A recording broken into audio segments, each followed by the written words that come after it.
Chapter 43. Mary Ann got up the next morning at her usual time. To every inquiry replied that she was better, and tried to prove herself so by engaging in her customary employments. But a day spent in shivering over the fire with a book in her hand which she was unable to read, or in lying weary and languid on a sofa, did not speak much in favour of her amendment. And when at last she went early to bed, more and more indisposed, Colonel Brandon was only astonished at her sister's composure, who, though attending and nursing her the whole day, against Mary Ann's inclination, and forcing proper medicines on her at night, trusted, like Mary Ann, to the certainty and efficacy of sleep, and felt no real alarm. A very restless and feverish night, however, disappointed the expectation of both.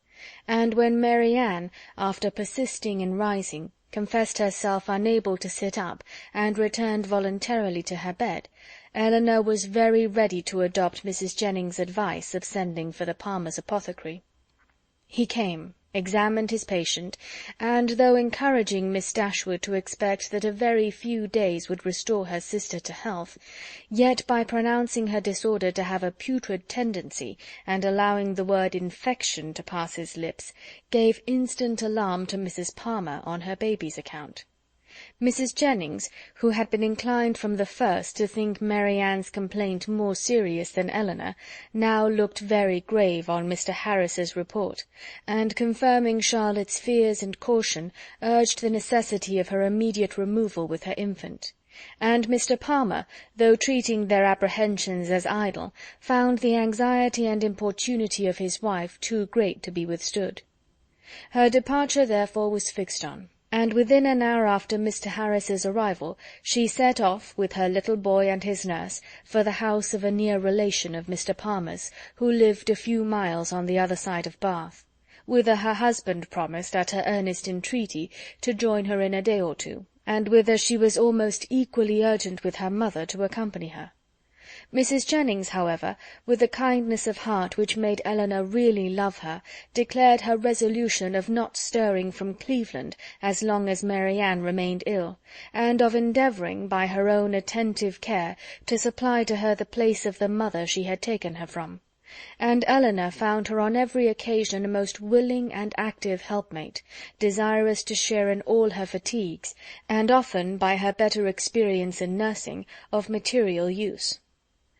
Poor Mary Ann, languid and low from the nature of her malady, and feeling herself universally ill, could no longer hope that tomorrow would find her recovered, and the idea of what tomorrow would have produced, but for this unlucky illness, made every ailment severe.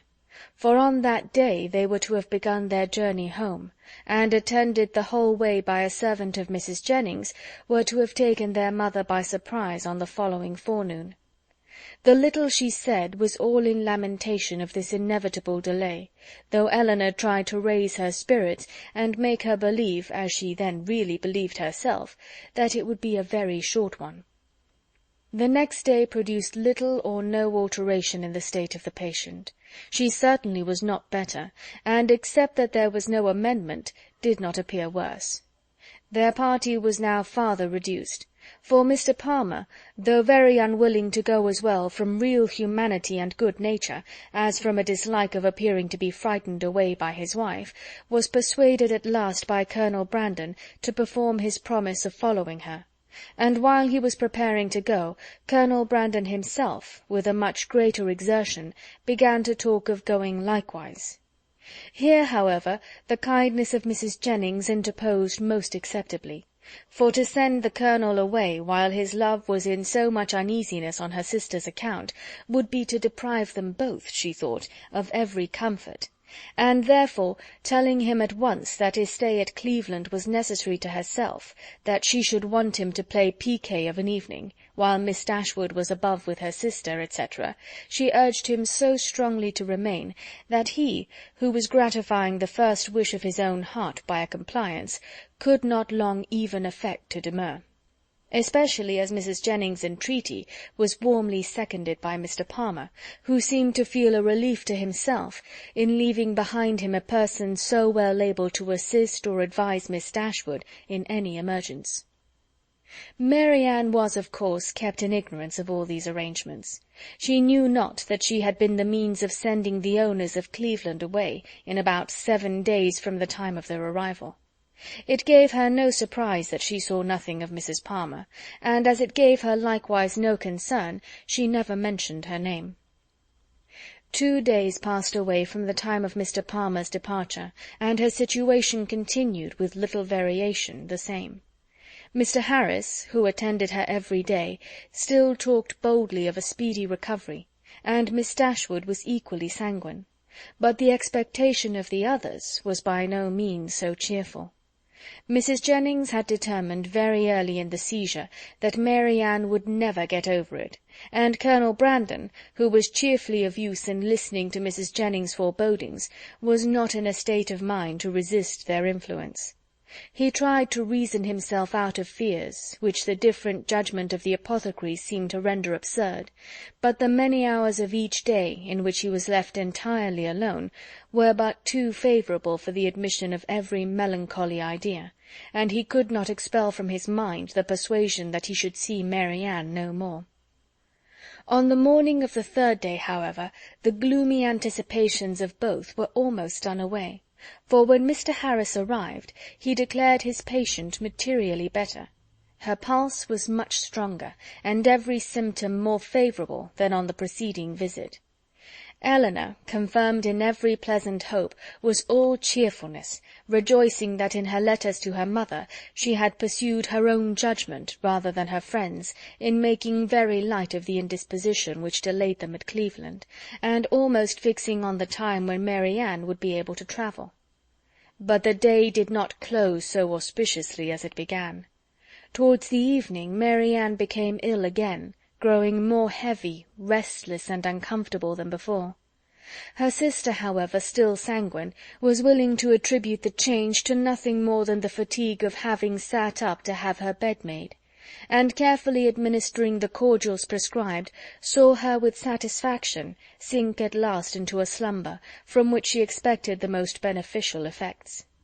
Her sleep, though not so quiet as Eleanor wished to see it, lasted a considerable time, and, anxious to observe the result of it herself, she resolved to sit with her during the whole of it. Mrs. Jennings, knowing nothing of any change in the patient, went unusually early to bed. Her maid, who was one of the principal nurses, was recreating herself in the housekeeper's room, and Eleanor remained alone with Mary Ann. The repose of the latter became more and more disturbed, and her sister, who watched with unremitting attention her continual change of posture, and heard the frequent but inarticulate sounds of complaint which passed her lips, was almost wishing to rouse her from so painful a slumber, when Mary Ann, suddenly awakened by some accidental noise in the house, started hastily up, and with feverish wildness cried out, "Is mamma coming?" "Not yet," cried the other, concealing her terror, and assisting Mary Ann to lie down again, "but she will be here, I hope, before it is long. It is a great way, you know, from hence to Barton." "But she must not go round by London," cried Mary Ann in the same hurried manner. "I shall never see her if she goes by London." Eleanor perceived with alarm that she was not quite herself, and while attempting to soothe her, eagerly felt her pulse. It was lower and quicker than ever, and Mary Ann still talking wildly of mamma, her alarm increased so rapidly as to determine her on sending instantly for Mr. Harris, and dispatching a messenger to Barton for her mother. To consult with Colonel Brandon on the best means of effecting the latter was a thought which immediately followed the resolution of its performance, and as soon as she had rung up the maid to take her place by her sister, she hastened down to the drawing-room, where she knew he was generally to be found at a much later hour than the present. It was no time for hesitation. Her fears and her difficulties were immediately before him. Her fears he had no courage, no confidence to attempt the removal of.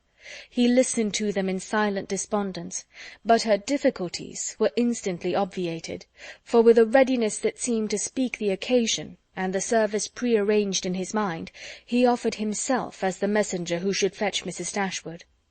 Eleanor made no resistance that was not easily overcome.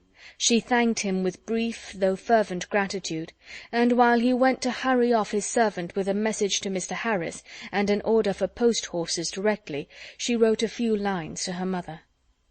The comfort of such a friend at that moment as Colonel Brandon, or such a companion for her mother, how gratefully was it felt! A companion whose judgment would guide, whose attendance must relieve, and whose friendship might soothe her. As far as the shock of such a summons could be lessened to her, his presence, his manners, his assistance, would lessen it. He, meanwhile, whatever he might feel, acted with all the firmness of a collected mind, made every necessary arrangement with the utmost despatch, and calculated with exactness the time in which she might look for his return. Not a moment was lost in delay of any kind. The horses arrived, even before they were expected, and Colonel Brandon, only pressing her hand with a look of solemnity, and a few words spoken too low to reach her ear, hurried into the carriage.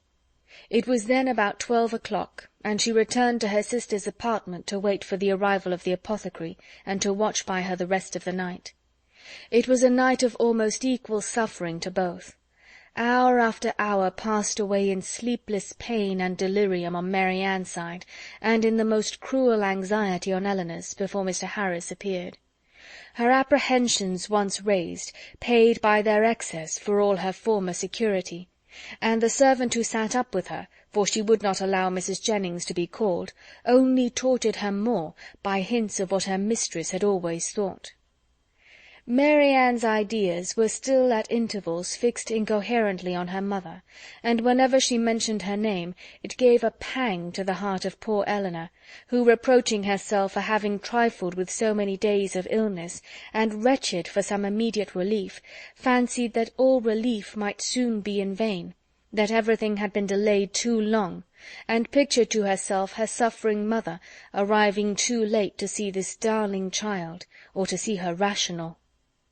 She was on the point of sending again for Mr. Harris, or if he could not come, for some other advice, when the former, but not till after 5 o'clock, arrived. His opinion, however, made some little amends for his delay, for though acknowledging a very unexpected and unpleasant alteration in his patient, he would not allow the danger to be material, and talked of the relief which a fresh mode of treatment must procure, with a confidence which, in a lesser degree, was communicated to Eleanor.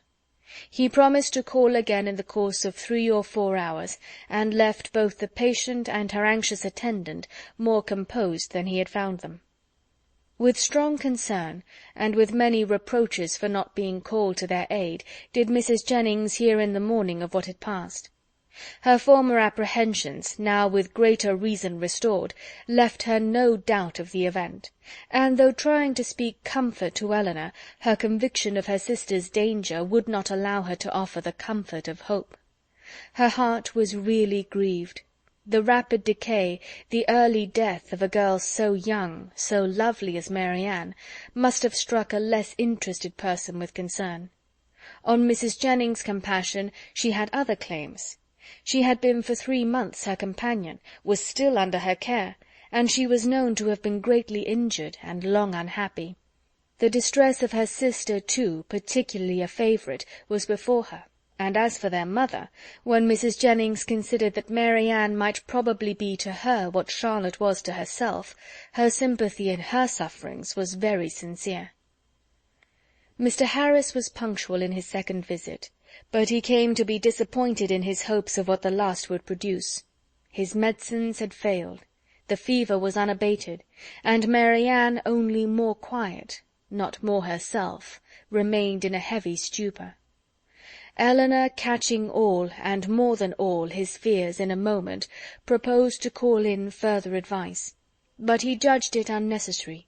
He had still something more to try, some more fresh application, of whose success he was as confident as the last, and his visit concluded with encouraging assurances which reached the ear, but could not enter the heart of Miss Dashwood. She was calm, except when she thought of her mother, but she was almost hopeless, and in this state she continued till noon, scarcely stirring from her sister's bed, her thoughts wandering from one image of grief, one suffering friend, to another, and her spirits oppressed to the utmost by the conversation of Mrs. Jennings, who scrupled not to attribute the severity and danger of this attack to the many weeks of previous indisposition which Mary Ann's disappointment had brought on. Elinor felt all the reasonableness of the idea, and it gave fresh misery to her reflections. About noon, however, she began, but with a caution, a dread of disappointment which for some time kept her silent, even to her friend, to fancy, to hope she could perceive, a slight amendment in her sister's pulse. She watched, waited, and examined it again and again, and at last, with an agitation more difficult to bury under exterior calmness than all her foregoing distress, ventured to communicate her hopes. Mrs. Jennings, though forced on examination to acknowledge a temporary revival, tried to keep her young friend from indulging a thought of its continuance, and Elinor, conning over every injunction of distrust, told herself likewise not to hope. But it was too late. Hope had already entered, and feeling all its anxious flutter, she bent over her sister to watch, she hardly knew for what. Half an hour passed away, and the favourable symptom yet blessed her. Others even arose to confirm it. Her breath, her skin, her lips, all flattered Elinor with signs of amendment, and Mary Ann fixed her eyes on her with a rational, though languid gaze. Anxiety and hope now oppressed her in equal degrees, and left her no moment of tranquillity till the arrival of Mr. Harris at 4 o'clock, when his assurances, his felicitations on a recovery in her sister even surpassing his expectation, gave her confidence, comfort, and tears of joy. Mary Ann was in every respect materially better, and he declared her entirely out of danger. Mrs. Jennings, perhaps satisfied with the partial justification of her forebodings which had been found in their late alarm, allowed herself to trust in his judgment, and admitted with unfeigned joy, and soon with unequivocal cheerfulness, the probability of an entire recovery. Elinor could not be cheerful. Her joy was of a different kind, and led to anything rather than to gaiety. Mary Ann restored to life, health, friends, and to her doting mother, was an idea to fill her heart with sensations of exquisite comfort, and expand it in fervent gratitude. But it led to no outward demonstrations of joy, no words, no smiles. All within Elinor's breast was satisfaction, silent and strong. She continued by the side of her sister with little intermission the whole afternoon, calming every fear, satisfying every inquiry of her enfeebled spirits, supplying every succour, and watching almost every look and every breath.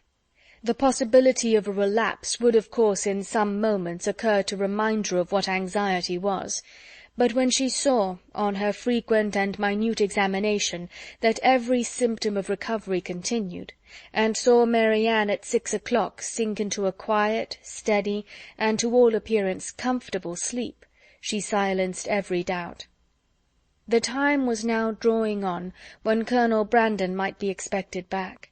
At 10 o'clock, she trusted, or at least not much later, her mother would be relieved from the dreadful suspense in which she must now be travelling towards them.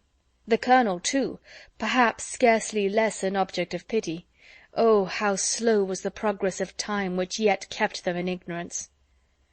At 7 o'clock, leaving Mary Ann still sweetly asleep, she joined Mrs. Jennings in the drawing-room to tea. Of breakfast she had been kept by her fears, and of dinner by their sudden reverse, from eating much; and the present refreshment therefore, with such feelings of content as she brought to it, was particularly welcome. Mrs. Jennings would have persuaded her at its conclusion to take some rest before her mother's arrival, and allow her to take her place by Mary Ann, but Elinor had no sense of fatigue, no capability of sleep at that moment about her, and she was not to be kept away from her sister an unnecessary instant. Mrs. Jennings therefore attended her upstairs into the sick chamber, to satisfy herself that all continued right, left her there again to her charge and her thoughts, and retired to her own room to write letters and sleep. The night was cold and stormy, the wind roared round the house, and the rain beat against the windows, but Eleanor, all happiness within, regarded it not. Mary Ann slept through every blast, and the travellers, they had a rich reward in store for every present inconvenience. The clock struck 8. Had it been 10, Eleanor would have been convinced that at that moment she heard a carriage driving up to the house, and so strong was the persuasion that she did, in spite of the almost impossibility of their being already come, that she moved into the adjoining dressing-closet and opened a window-shutter, to be satisfied of the truth. She instantly saw that her ears had not deceived her. The flaring lamps of a carriage were immediately in view. By their uncertain light she thought she could discern it to be drawn by 4 horses, and this, while it told the excess of her poor mother's alarm, gave some explanation to such unexpected rapidity. Never in her life had Eleanor found it so difficult to be calm as at that moment. The knowledge of what her mother must be feeling as the carriage stopped at the door, of her doubt, her dread, perhaps her despair, and of what she had to tell, with such knowledge it was impossible to be calm. All that remained to be done was to be speedy, and therefore, staying only till she could leave Mrs. Jennings' maid with her sister, she hurried downstairs. The bustle in the vestibule, as she passed along an inner lobby, assured her that they were already in the house. She rushed to the drawing-room. She entered it, and saw only Willoughby. Chapter 43